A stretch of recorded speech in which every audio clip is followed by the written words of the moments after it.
তাহলে কি উপহাস করছি বলো? সত্যি যেতে হবে রাধা। আমি বলেছিলাম দাদা ফিরে আসবেন, তখন আমাকে যেতে হবে। দাদা ফিরে এসেছেন, তাই আমাকে যেতেই হবে। আর এমনিতেও এরপর যা ঘটতে চলেছে তার জন্য আমাকে দ্বারকাতে থাকতেই হবে। এমন কি হতে চলেছে এরপরে?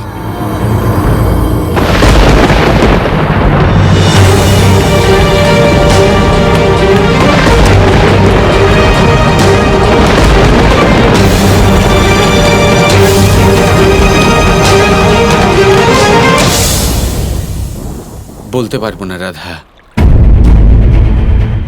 এরপরে যা হতে চলেছে তা ব্যক্ত করার কোনো শব্দ নেই আমার কাছে। শব্দ নেই? কোনো সংকেত তো দাও, যাতে তোমার সাথে সেই পরিস্থিতির সম্মুখীন হতে আমিও প্রস্তুত হতে পারি। আমিও তোমার সাথে যাব।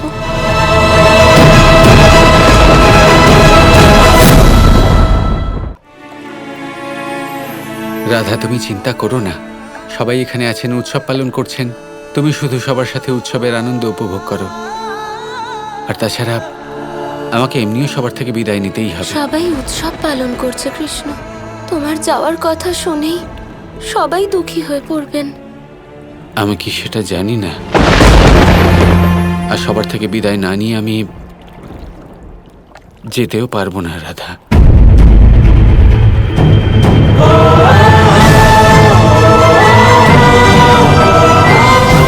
যাওয়া যাক, চলো।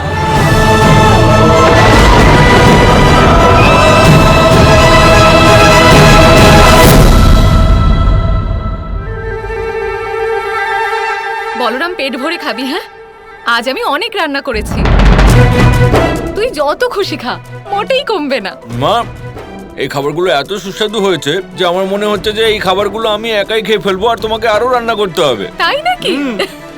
আরে খেয়ে যা বলরাম, পেট ভরে খা। আর একটু দাও না। আরে আমি তো বলবো যে একটা প্রতিযোগিতা হোক, দেখবো আজকে কে আগে ক্লান্ত হয়, যশোদা নাকি তুই। প্রতিস্পর্ধার কথা যখন হয়েই গেছে বাবা, তখন আমি তোমাকে বলেই দিই যে যিনি খাবার বানাচ্ছেন আর যিনি পরিবেশন করছেন তারা ক্লান্ত হলেও যে খাচ্ছে সে ক্লান্ত হবে না। দেখা যাক।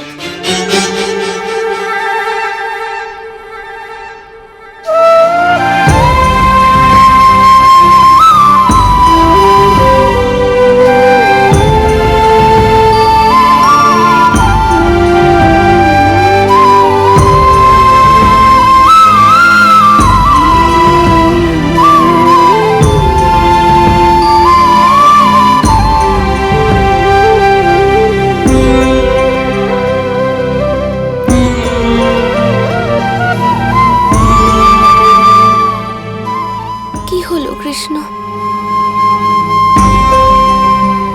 কিছু না, শুধু দেখছি আজকে কি কি ছেড়ে যেতে হবে।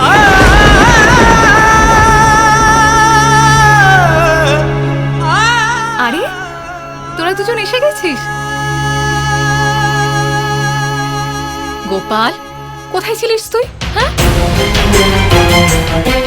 ওই একটু ঘুরছিলাম বৃন্দাবনে। এখানকার সকল স্মৃতি, সুন্দর স্থান, সবকিছু মনের মধ্যে একত্রিত করছিলাম। সব একত্রিত করতে পারবি না, এখানকার প্রতিটা অংশে তুই আছিস গোপাল। কি কি নিয়ে যাবি তুই? আমি রান্না করেছি, আজ এতগুলো বছর পর আমরা সবাই এক জায়গায়।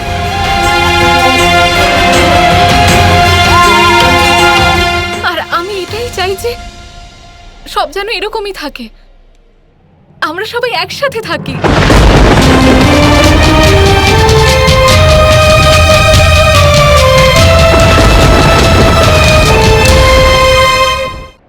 গোপীরা, গোপালকে খাবার পরিবেশন করো।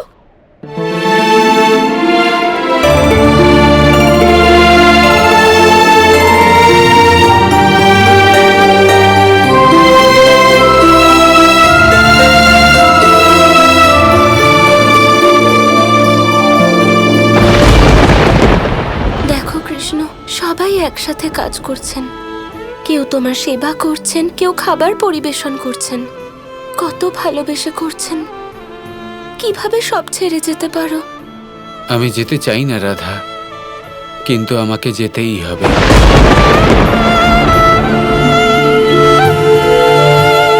কি হলো কানাই, খাও খাও, আরে খুব সুস্বাদু রান্না হয়েছে। মা, নিজে হাতে আমাকে খাইয়ে দিন না। নিশ্চয়ই খাইয়ে দেব।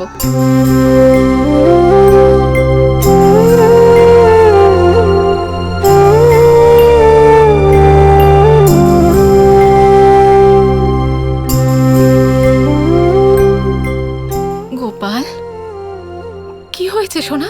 তুই কাঁদছিস কেন? না, আমি কোথায় কাঁদছি? আসলে আপনি নিজে হাতে আমাকে খাইয়ে দিচ্ছেন তো, তাই আনন্দে চোখে জল এসে গেছে।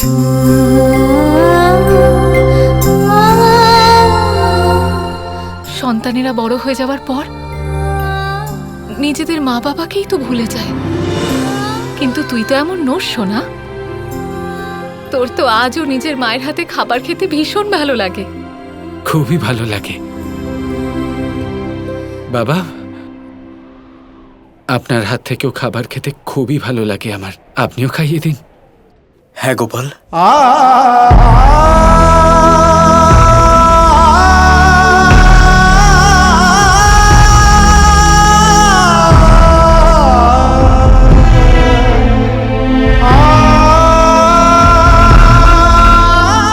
এবার গোপীরা খাইয়ে দেবে।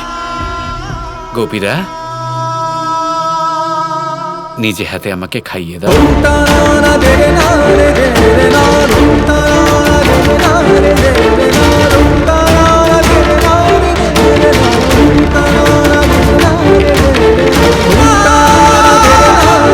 সবার হাত থেকে খাবার খাচ্ছ, কিন্তু কাউকে কিচ্ছু বলছো না।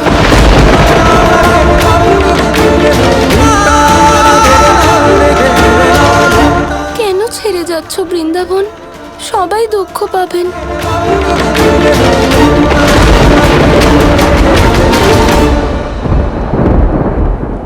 রাধা, এবার তুমি আমাকে নিজে হাতে খাইয়ে দাও।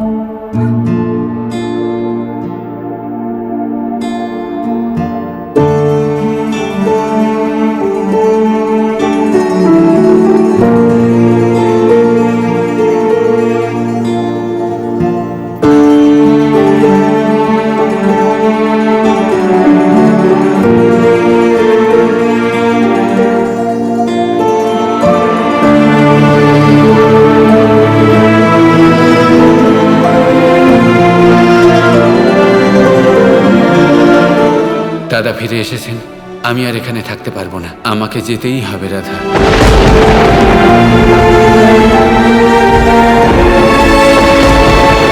কৃষ্ণ, সবাইকে বলছো নিজের হাতে খাইয়ে দিতে, এবার সবাইকে সত্যিটা বলে দাও।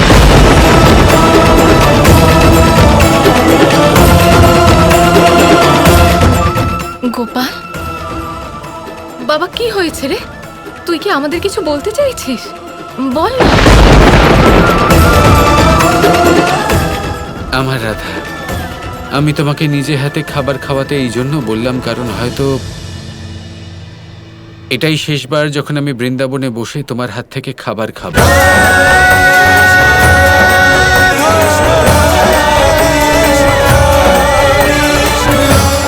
শেষবার? এটা তুই কি বলছিস?